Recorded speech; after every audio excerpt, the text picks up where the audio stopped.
Ndagusuje kandi ngo ikaze muri G&I News Updates. Nge ndi Grace Wingeneye nkwibutsa no gukora subscribe.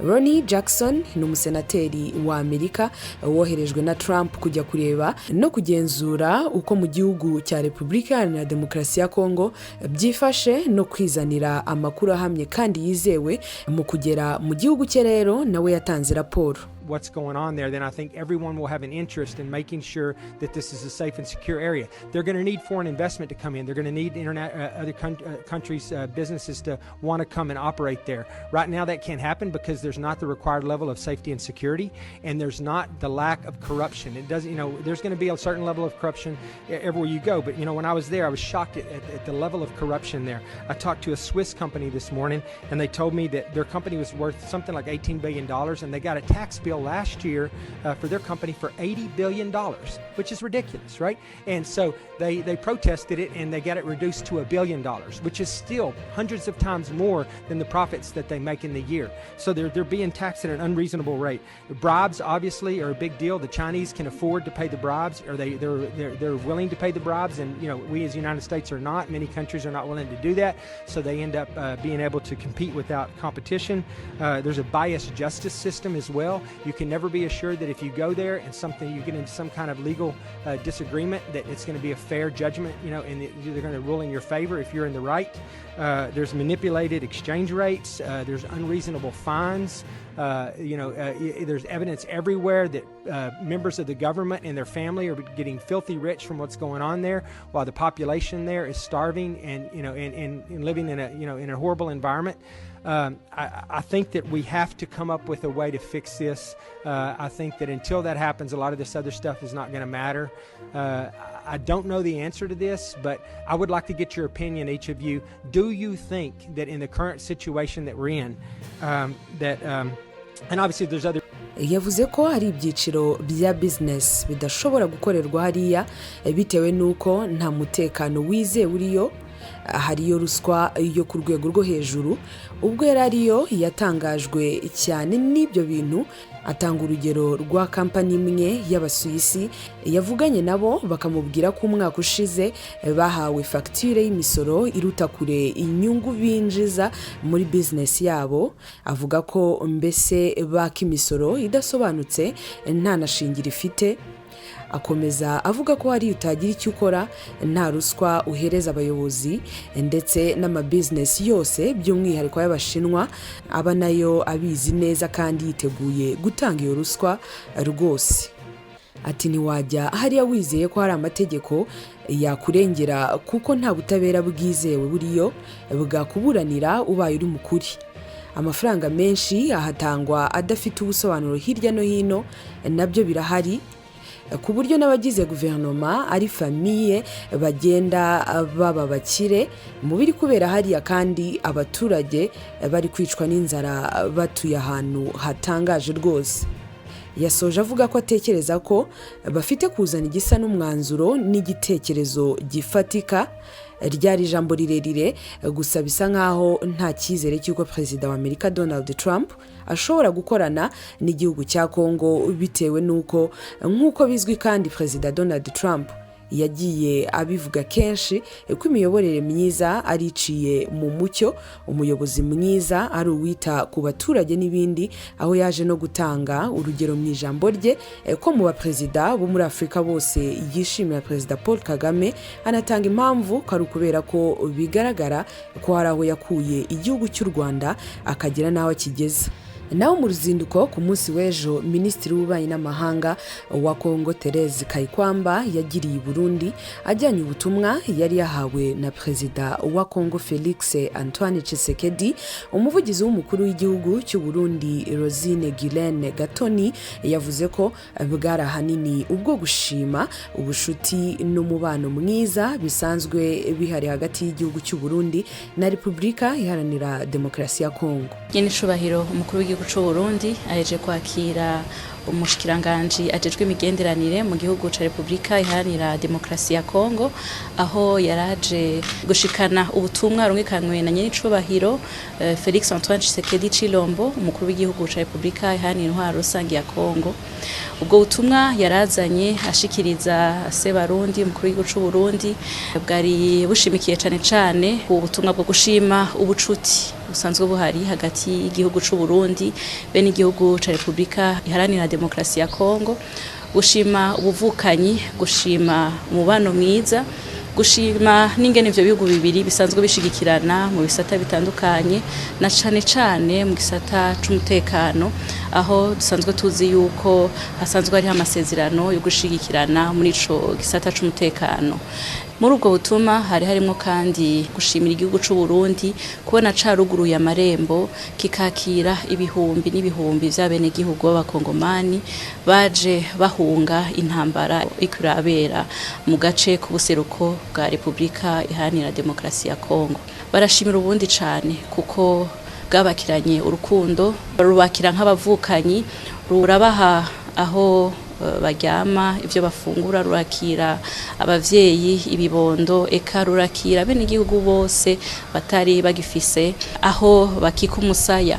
Baje kandi no gushigikira igihugu c'u Burundi bavuga bati abo bene igihugu bari hano ntitwabasize bonyene, turabashimira kubona mu bafata neza, turabashimira kandi no kukigoro nuko murakora aho kuko ari igitigiri kinini, aho Uburundi busanzwe bumaze kwakira ibihumbi birenga ibihumbi 9 by'abakongomani, ariko muri uku kwezi konyene akaba hariho n'ibindi 30 vyiyongereye. Bisigura rero yuko baguma baza ku bwinshi, kaba karyoreho gushima ku gihugu ca Kongo, ariko kandi kiremesha yuko nabo bene igihugu bari hano bakibafise ku mutima kandi biteguye gushigikira igihugu c'u Burundi kugira ngo gishobore kwakira bimwe bishimishije izo mpunzi zose ziko ziraza.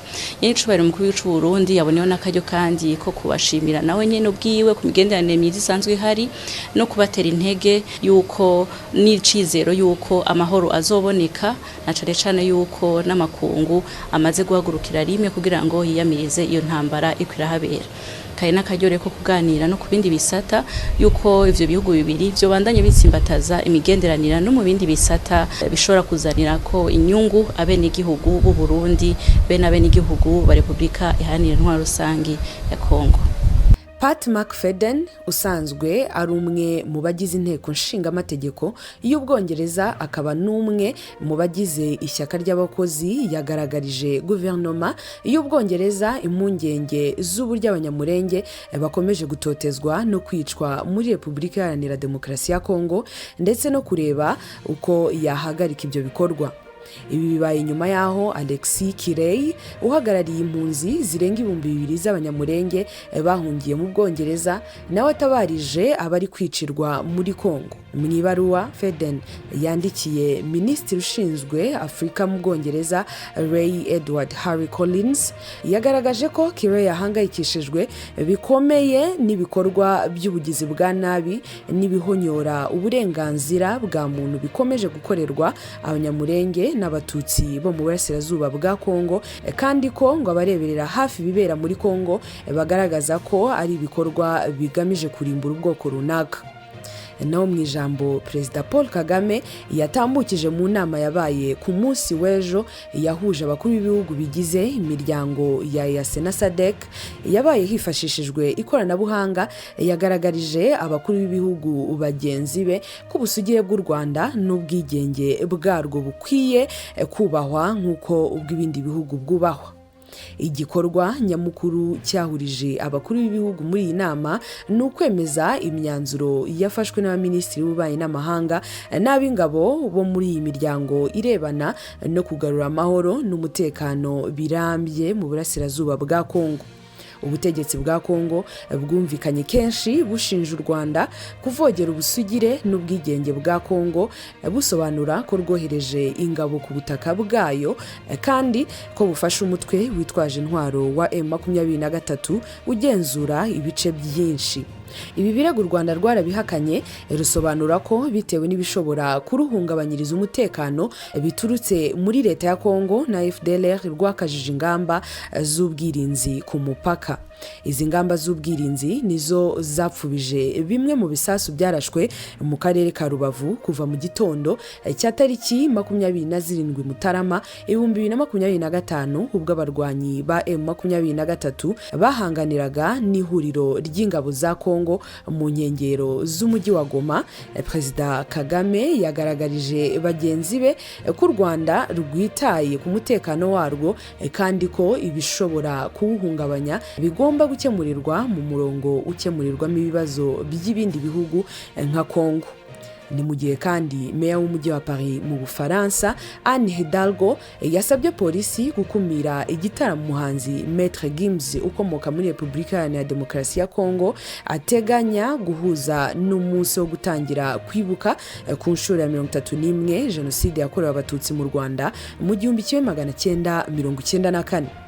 Bashingiye ku kuba tariki ya 7 Mata yemejwe n'inteko rusange y'umuryango w'abibumbye nk'umunsi mpuzamahanga wo kwibuka Jenoside yakorewe Abatutsi, Abanyarwanda barimo Ambasaderi François Nkurikiyimfura, Perezida wa Ibuka Marcel Kabanda, umuyobozi w'ihuriro ry'Abanyarwanda baba mu Bufaransa Christophe Renza n'umuryango Tubeho Family basabye Meya Hidalgo gukumira iki gitaramo.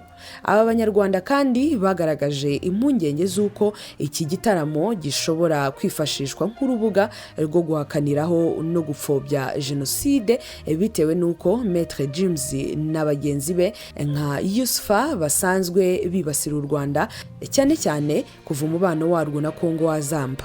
Iki gitaramo cyitiriwe gukusanya inkunga yo gufasha abana bagezweho ingaruka n'intambara mu burasirazuba bwa Kongo. Abagiteguye basobanuye ko iyi nkunga izashyikirizwa ishami rya Loni rishinzwe abana UNICEF kugira ngo bayigeze kubo yagenewe.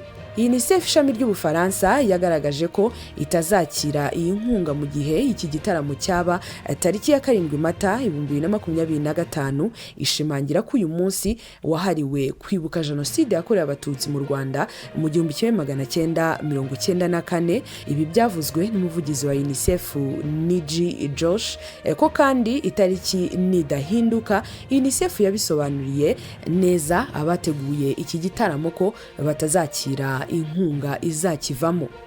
Mu itangazo ryagenewe abanyamakuru ryasohotse ku munsi w'ejo tariki 25 Werurwe, ibiro bya meya wa Paris byasobanuye ko Hidalgo yasabye umuyobozi wa polisi muri uyu mujyi Laurent Nunez gukumira iki gitaramo bitewe n'uko gishobora guhungabanya ituze ry'abaturage. Ibi biro byasobanuye ko gushyira iki gitaramo ku munsi wo kwibuka Jenoside ari amahitamo mabi bishingiye ku mwuka mubi uri hagati y'Abanyarwanda n'Abanyekongo babi Paris mu gihe ibihugu byabo bitabanye neza. Reka ngushimire cyane we twabanye, nkwibutsa no gukora subscribe, like na share ndetse ukaduha n'igitekerezo cyawe hasi muri comment section. Nge ndi Grace Uwingeneye, iyi ni G&I News Updates.